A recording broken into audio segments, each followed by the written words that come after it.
Hello students, I am E.D. Burude, PGT Physics of the JNU Washington. Welcome to the second video lecture on the topic force and laws of motion. In this video lecture, we discuss about the momentum and some related formulae or numericals on the momentum.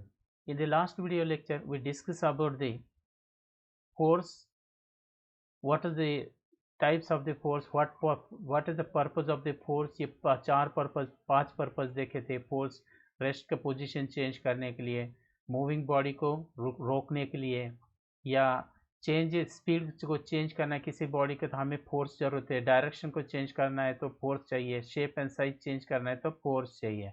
उसके बाद balance और unbalance force के बारे में पढ़ा. उसके बाद हमने फ्रिक्शन के बारे में पढ़ा. गैलीलियो का एक्सपेरिमेंट देखा और फर्स्ट लॉ ऑफ न्यूटन पढ़ा कि क्या है. When body is at a when object is at the state of rest और uniform motion in a straight line, it remain at the rest or straight line when no force external force applies on the it. then inertia के बारे में पढ़ा और उसके बाद inertia का अलग अलग एग्जाम्पल पढ़े और उसके बाद हम पढ़ रहे अभी momentum of a body. What is the momentum?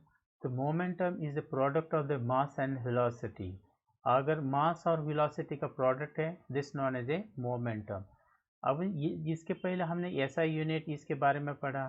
तो मास कौन से यूनिट में मेजर करते हैं, मास का मेजरमेंट के लिए कौन सा यूनिट है, और अगर मेजरमेंट ऑफ मास करना है तो किस यूनिट में मेजर करेंगे.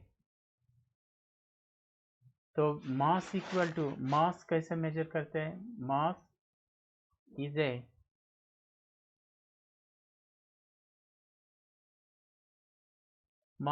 Is a measured in terms of a. किसमें मेजर करेंगे मास. तो mass unit of the mass is kg. कौन सा यूनिट है, SI यूनिट. और तो ये मोमेंटम क्या है, तो this is a mass into velocity, और वेलोसिटी का यूनिट क्या है, तो velocity unit is metre per second. तो इसका यूनिट ऑफ द और SI unit of momentum is क्या आएगा, दोनों का कंबाइन करेंगे तो ये kg मीटर पर सेकंड. तो ये कभी एक मार्क्स के लिए क्वेश्चन पूछते हैं, what is the SI unit of the moment of the kg metre per second. कैसा है ये, तो kg किसमें मास किसमें काउंट करते हैं, kg में, और वेलोसिटी की यूनिट क्या है, मीटर पर सेकंड. तो दोनों का कंबाइन करके इसका यूनिट बनता है kg metre per second. So this is the unit of A momentum. The symbol P is used for the notation or denoted by using the momentum with the symbol कौन सा P, where P is the momentum of body, M is the mass of the body, and V is the velocity of body. If body is at rest, its velocity is a 0 and the momentum is also 0. अगर body rest में है, rest में तो velocity क्या रहेगा, 0. तो momentum equal to mass into velocity होता है. तो मास इंटू वेलोसिटी 0, तो momentum is also 0. This is the important thing.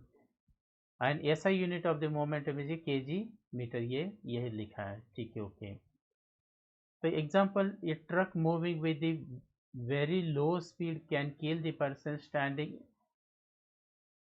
In its path because heavy mass of the truck. अगर मोमेंटम क्या होता है, मास इंटू वेलोसिटी होता है. मास अगर ज़्यादा है तो मोमेंटम ज़्यादा है, और वेलोसिटी कम है और मास ज़्यादा है तो भी मोमेंटम ज़्यादा रहेगा. But bullet of the mass small mass when fired from the gun can kill the person because of a large velocity of A bullet. Bullet का वेलोसिटी क्या आता है, लार्ज रहता है. तो मोमेंटम इसकी वजह से लार्ज रहता है, because this velocity is large. Mass is a very small but velocity is a large. So the impact of the body that depends upon the mass and velocity. तो किसी बॉडी के ऊपर जो इम्पैक्ट होता है वो किसके ऊपर डिपेंड करता है, मास एंड वेलोसिटी से। So what is the momentum. अब अगर हमें यहाँ एक क्वेश्चन पूछा गया कि when mass is doubled, mass of the body is double, what will be the momentum। तो momentum if directly है तो इसे momentum भी क्या होगा 2 times, या velocity को बढ़ाया 4 गुना तो momentum भी 4 गुना बढ़ेगा। ये simple questions रहता है।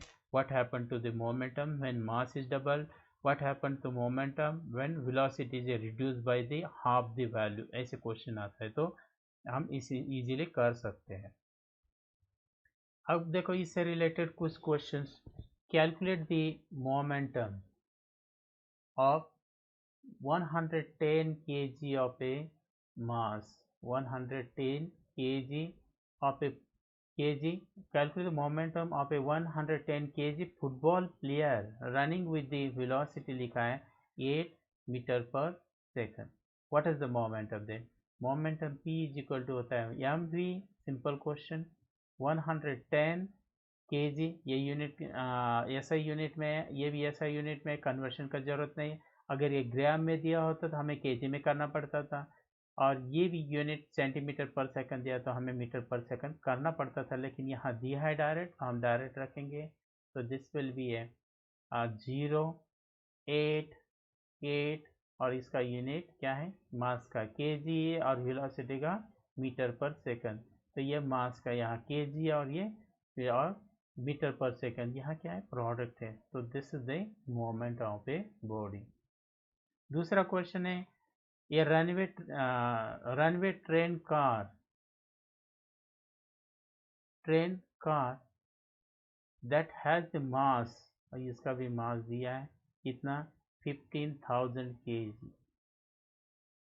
ट्रैवल विद द स्पीड, कितना speed 55.4 metre per second down to the track, compute the time required for the force 1500 Newton to bring the car at rest, compute the time। अब इसके time को compute करना है। Okay then compute the time required for a force of a 1500 Newton to bring the car at a rest। तो ये force दिया है यहाँ, फोर्स इक्वल टू 1500 न्यूटन ये दिया है। अब हमें क्या चाहिए, मोमेंटम इससे निकाल सकते हैं और ये फोर्स भी है। तो फोर्स इक्वल टू होता है, आगे के इसमें पढ़ेंगे हम, this mass into the acceleration, हमने पहले लेसन में पढ़ा था। तो मास इनटू द एक्सेलरेशन ये कहाँ से आया, तो हम आगे डेरिवेशन लिख रहे हैं इसका मास। तो ये आएगा change in velocity divide by acceleration divide by time. अगर इसको मल्टीप्लाई करो तो m v minus M you divide by क्या आएगा ये टी आएगा। एम से मैंने इसको मल्टीप्लाई किया, उसके बाद यू को मल्टीप्लाई किया तो डिवाइड बाई टी आएगा। तो फोर्स इक्वल टू क्या फॉर्मूला मिला, ये एम इंटू वी क्या है final velocity, m into u initial velocity, मतलब फाइनल मोमेंटम माइनस क्या लिखेंगे इनिशियल मोमेंटम डिवाइड बाई ये क्या हो गया डिवाइड बाई ये आ गया टाइम। तो ये फॉर्मूला बन गया। अभी हमें क्या नहीं करना है, ये रनवे ट्रेन कार, ये रन अवे ट्रेन कार ये run away train car that has a mass 15,000 kg travel with the speed 5.4 meter per second down to the track, compute the time required for the force to bring it to the rest। तो rest में आना मतलब final momentum क्या होगा 0।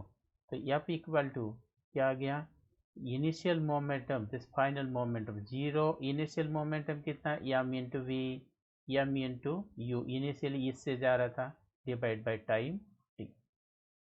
तो यहाँ मैं लिख रहा हूँ इसका time T equal to minus M you divide by force F.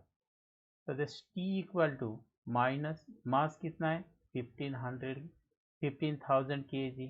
Velocity कितना है 5.4 और फोर्स कितना है, force equal to this is 1500 newton. अगर ये इसको डिवाइड करो तो ये आएगा 10, तो टाइम इक्वल टू 10 से मल्टीप्लाई करो तो दिस इज 5.4 है, तो 10 से मल्टीप्लाई 54 सेकंड। यहाँ टाइम सेकंड में, कैसे सेकंड में टाइम कभी सेकंड में नहीं होता, तो भी यहाँ car is a rest at a ये। तो कंप्यूट द टाइम रिक्वायर्ड, तो टाइम रिक्वायर्ड मतलब चेंज इन मोमेंटम, हम ऐसा फॉर्मूला लेंगे, टाइम सेकंड में कभी नहीं होता, लेकिन यहाँ initial momentum minus final momentum rest में आए तो 0, तो चेंज इन मोमेंटम हम इसको मॉड में लेंगे, तो दिस टाइम 54 सेकंड लगेंगे। कितना लगेगा 54 सेकंड लगेगा। या इसको ऐसे भी बोलते हैं, जब फोर्स लगता है जो मोशन का अपोज करता है, तो this is the negative force, means force of this required, तो ये विच अपोजेस द मोशन, इसीलिए ये माइनस माइनस क्या होगा प्लस होगा, ऐसा भी लिख सकते हैं, क्योंकि ये फोर्स क्या करता है, अपोज करता है मोशन को, इसीलिए हमने माइनस लेना है। और ये t इज इक्वल टू 50, क्योंकि टाइम कभी नेगेटिव नहीं होता। समझ में आया होगा, तो ये क्वेश्चन आपने कॉपी में लिख लो। मैं दूसरा क्वेश्चन समझा रहा हूँ। और एक question, the object that has a small mass and object that has a large मास। अगर एक object has a small mass, मतलब द बॉडी एक है, उसका मास क्या है, एक का मास छोटा है और एक का मास क्या है लार्जर, तो ये छोटा मास और ये larger mass have the same momentum, so this momentum first body का और सेकंड बॉडी का सेम है, मतलब m1 v1 equal to m2 v2। इस तरीके से अगर इसका मास का रेशियो देंगे और मास का रेशियो लेंगे, m1 divide by m2 equal to v2 divide by क्या आएगा v1, अगर हमने इससे किया तो which has a largest kinetic energy. अब जब काइनेटिक एनर्जी का फॉर्मूला जानते हैं नहीं है, तो ये कैसे आता है, ये सब फॉर्मूले आगे आएंगे, लेकिन यहाँ क्वेश्चन है काइनेटिक एनर्जी इक्वल टू होता है half m v square. Half this m is the mass and v is the velocity। तो काइनेटिक एनर्जी, फर्स्ट का kinetic energy k1 first body का लिखेंगे, और दूसरा बॉडी है सेकंड बॉडी, इसका काइनेटिक एनर्जी k2 रखेंगे। तो ये फॉर्मूला कैसा आता है, हम आगे के वर्क एनर्जी में पढ़ेंगे, ये फॉर्मूला डेरिवेशन, लेकिन काइनेटिक एनर्जी ये फॉर्मूला होता है। तो फर्स्ट का काइनेटिक एनर्जी कितना है m1 v1 उसका स्क्वायर, और सेकंड बॉडी का कितना आएगा हाफ m1 m2 v2 उसका स्क्वायर। ये दोनों कट गए हैं, तो kinetic energy of a first body to the kinetic energy of a second body, इसका रेशो क्या आएगा m1 डिवाइड बाई m2, और यहाँ लिखूंगा मैं v1 डिवाइड बाई v2 उसका स्क्वायर।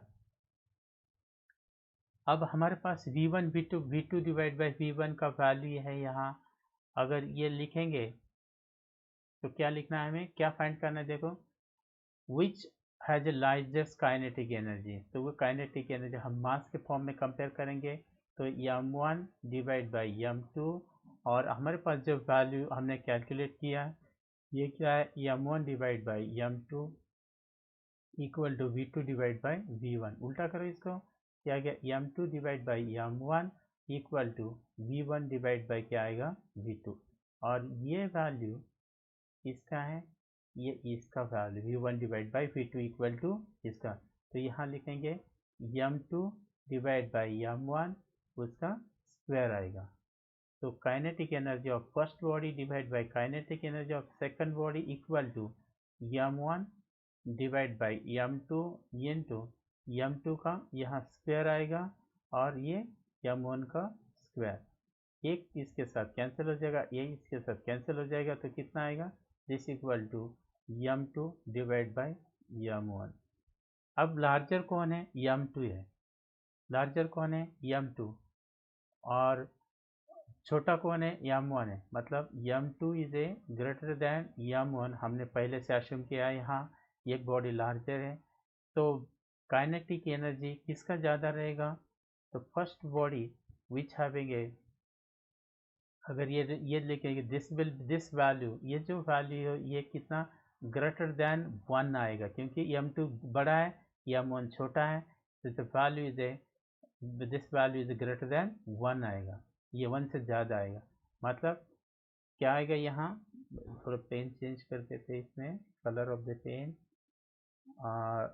अब देखो यहाँ, मैं यहाँ लिख रहा हूँ कि kinetic energy K1 divide by K2 equal to m2 divide by m1, लेकिन ये ग्रेटर, अगर इसका रेशियो देंगे तो ग्रेटर देन 1 आएगा, मतलब kinetic energy equal to m2 divide by m1। अगर इसको बैलेंस करना है तो इससे क्या करना पड़ेगा, ये मल्टीप्लाइंग फैक्टर, इसका मतलब क्या होता है, this K1 is greater than K2। K1 कौन है, तो लाइटर बॉडी, तो लाइटर बॉडी क्या लिखेंगे फिर, lighter body has greater kinetic energy, greater kinetic, तो ये इस तरीके से आएगा K1 इक्वल टू K2, इसका मतलब K1 इज ए ग्रेटर, इसका मतलब K1 किसके लिए हम लिया, लाइटर बॉडी के लिए, तो lighter body has a greater kinetic energy. ऐसे भी देखेंगे तो जो लाइट बॉडी है अगर उसको वेलोसिटी अप्लाई करेंगे तो फास्ट मूव करेगा, इसका मतलब। ये और एक क्वेश्चन देखते हैं, the mass of the Earth equal to 5.972 into 10 raised to 24 kg, and orbital radius its orbital radius is an average is 1.496 into 10 raised to 11 meter. Calculate the linear momentum. This is the orbital radius equal to, यहाँ दिया orbital radius. अब ये दोनों question higher order questions हैं, ये थोड़ा समझने की कोशिश करो ये क्वेश्चंस। तो ये ऑर्बिटल रेडियस मतलब ये कैसा घूम रहा है, ये कैसा सर्कल में घूम रहा है, ये जैसे, और इसका रेडियस जो दिया है वो है कितना है, 1.496 into 10 raise to 11 metre. This is the r equal to, ये सेंटर है और ये ऐसे घूम रहा है, ओके। तो हमें और मोमेंटम फाइंड करना है, what is the momentum equal to mass into velocity, लेकिन यहाँ रेडियस दिया, मास नहीं दिया, मास दिया और वेलोसिटी नहीं दिया है, तो वेलोसिटी निकालेंगे, तो वेलोसिटी इक्वल टू क्या होता है, डिस्टेंस, कैसे घूम रहा है ये, 2πr सरकमफरेंस लेंगे इसका, बराबर, डिस्टेंस डिवाइड बाय टाइम, ये हो गया।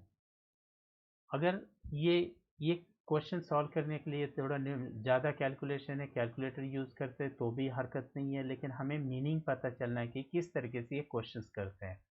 तो velocity equal to 2πr, 2 into pi into r कितना है, तो 1.496 into 10 raise to 11 divide by, और मास इतना, ऑर्बिटल रेडियस एवरेज, ये कैलकुलेट दी मूल्य। अगर ये चक्कर करता है तो इसको एक चक्कर काटने में अर्थ को कितना लगता है, 24 आवर्स लगते हैं, और ये रेडियस केजी में दिया है और ये कैसे दिया, मीटर में दिया है, तो हावर्स को हमें सेकंड में करना पड़ेगा, तो एक हावर्स में कितना होता है, 3600 सेकंड होता है, 1 हावर इक्वल टू 3600 सेकंड होता है, इसीलिए मैंने इसको सेकंड में किया। जब ये सिंप्लीफाई करेंगे तो हमें ये मिलेगा, कैसे मिलेगा, तो ये मिलेगा मीटर पर सेकंड में, क्योंकि हमने डिस्टेंस कैसे लिया, मीटर में लिया, और टाइम कैसे, सेकंड में कन्वर्ट किया, क्योंकि अर्थ को एक चक्कर काटने में कितना लगता है, 24 आवर्स लगता है, और 24 आवर में एक चक्कर जाता है, मतलब कितना, ये सरकमफरेंस जाता है। तो अगर ये क्वेश्चन हम करते हैं तो इसका सिंप्लीफाई करेंगे कितना, तो ये 2 into 3.14 into 1.496 into 10⁻11 divide by कितना ये 24 इंटू 336 इंटू 10⁻2 ये 2 जीरो इसका 10⁻2 लिखा मैंने। अब इसको अगर तुम कैलकुलेटर से डिवाइड करते हैं तो कोई भी हरकत नहीं है, कर सकते हैं। तो just v is equal to simplify करके ये मीटर पर सेकंड में आएगा, ये 2 ऊपर जाएगा तो ये -2 हो जाएगा, 10⁻2 कितना आएगा यहाँ 9 आएगा। और ये वैल्यू को तुम कैलकुलेटर से कर सकते हैं। और उसके बाद हमें निकालना है what is the linear momentum. So p is equal to m into v होता है। तो ये जो वैल्यू आएगा वो यहाँ रखो। तो m कितना है, मास 5.972 इंटू 10⁻24 इंटू ये जो वैल्यू आएगा v का यहाँ रखो और इसका मल्टीप्लिकेशन करेंगे तो this will the momentum in kg metre per second. तो ये जो वैल्यूज है ये लंबा है, बड़ा वैल्यूज है, तो भी हम इसको कैलकुलेशन कैसे करते ये सीखने के लिए मैंने एक न्यूमेरिकल लिया, क्योंकि हमने इसके पहले ऑर्बिटल वेलोसिटी ये सर्कुलर मोशन पढ़ा है। तो उसमें ऐसे क्वेश्चन किए कि इसका वेलोसिटी कैसे कैलकुलेट करना है। जो बड़ा वैल्यूज है कैलकुलेटर यूज़ करो, कोई प्रॉब्लम नहीं है। इधर मोबाइल का भी किया तो भी चलेगा और ये वैल्यूज फाइंड आउट करो। नहीं आता तो शेयर करो, मैं इसका वैल्यूज बताऊंगा कैसे कैलकुलेट करते हैं। अब देखो यहाँ और एक क्वेश्चन है। So this is the last question, इसको नोट करो और सॉल्व करो। तो momentum, to calculate the moment of a 2000 kg elephant charging a hunter at a speed कितना 7.5 मीटर पर सेकंड। तो इसका मोमेंटम करना है mv। तो ये है कि 2000 इंटू किस स्पीड से जा रहे हैं 7.5 मीटर पर सेकंड। तो ये 3 जीरो एज इट इज लिखा मैंने और ये 2 5 जा 10 ये का आएगा और ये 2 7 जा 14 और ये 15 एक डेसिमल पॉइंट। तो this equal to 15,000 kg metre per second. This is the momentum किसका, एलिफेंट का, ये मोमेंटम हो गया। Compare the elephant's moment with the momentum of a 0.04, the mass equal to 0.04 kg of tran equalizer dart fired at the speed of a, इसका velocity दिया 600 metre per second. तो इसका p is equal to m into v, इसके साथ compare करना है तो 0.04 into 600 ये वेलोसिटी है। तो p इक्वल टू ये कितना आएगा 24 और ये 2 जीरो इसके 2 डेसिमल, तो p is equal to 24 kg metre per second. इसके साथ एलिफेंट के साथ कंपेयर करेंगे तो ये एलिफेंट का इतना और इसका कितना आता है 24 kg per metre. What is the momentum of a 90 kg hunter, momentum of a 90 kg hunter is running at the speed at the velocity 7.4। ये टेक्स्ट बुक के क्वेश्चन नहीं है, मैंने जानबूझ के नेट से ली है कुछ समझने के लिए। तो p is equal to m into v, फिर ये 90 इंटू 7.4 मीटर पर सेकंड। ये जीरो है थी 9 4 जा 36, ये 3 बच गया और 9 7 जा 63 plus 3, this is the 66 decimal point 1, this is the kg metre per second. तो ये तीनों का मोमेंटम है, जो फायर किया उसका मोमेंटम, एलिफेंट का मोमेंटम और इसका द हंटर है उसका momentum 666 kg per metre square. अगर ये तीनों को कंपेयर करने के लिए एक न्यूमेरिकल था। तो इसके साथ आज के लिए बस इतना ही। हमने आज का पढ़ा मोमेंटम के बारे में और अलग अलग न्यूमेरिकल मोमेंटम के किस तरीके से आते हैं उसका एक एग्जांपल देखें। Thank you, have a good day. ये सब न्यूमेरिकल्स अपना कॉपी में लिखो। अगला वीडियो लेक्चर में हम पढ़ेंगे second law of A motion.